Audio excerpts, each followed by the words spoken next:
North Carolina Congresswoman and Chairwoman of the House Committee on Education, the Workforce, Virginia Foxx. Congresswoman, thank you for joining us tonight. We really appreciate it.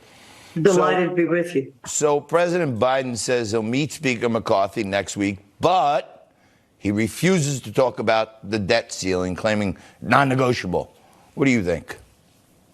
Well, that's a terrible position for the president to take. Pardon me.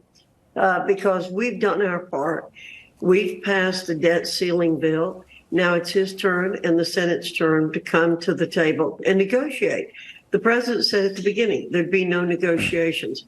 And yet he led negotiations in 2011, assigned to do it by President Obama.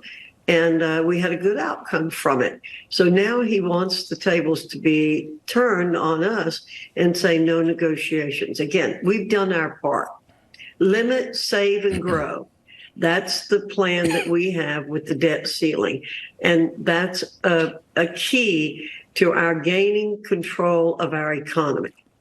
Well, what do you have to say to opponents who claim the bill would pose a great danger to American manufacturing, law enforcement, and families? You know the stuff as good as anyone. Is that just kind of political rhetoric?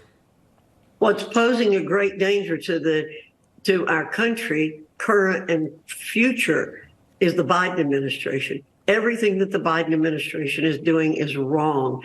They have spent us into a recession.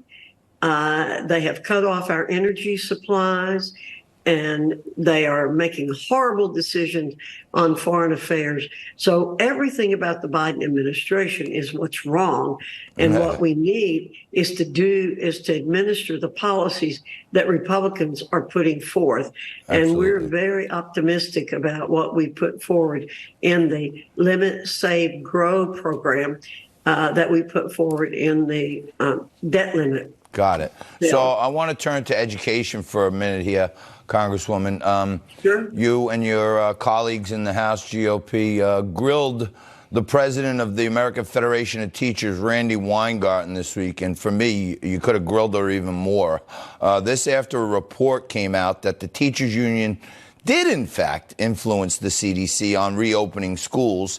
And take a listen to what Randy Weingarten had to say at your hearing.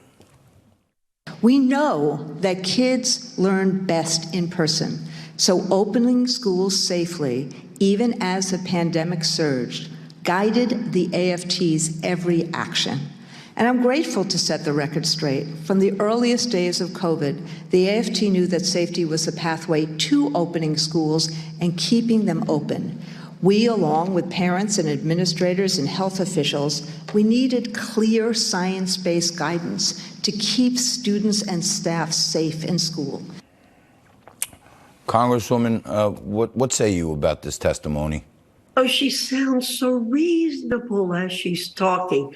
And she's full of malarkey, as President Biden would say. Absolutely full of malarkey. And I don't think Weingarten's an Irish name. But, you know, I really want to throw up when I hear Randy Weingarten making these excuses.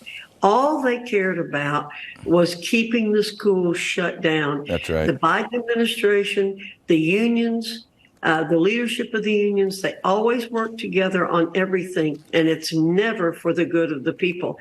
It set our students back. We had a loss in learning that set us back 2 decades. They weren't caring about the students when they kept the schools closed. They were only caring about getting paid and not being able to work. Congresswoman Virginia Foxx, thank you so much. I'm just going to ask you one thing. Next time you come on, please tell us how you really feel. Don't hold back, okay? I'll do it.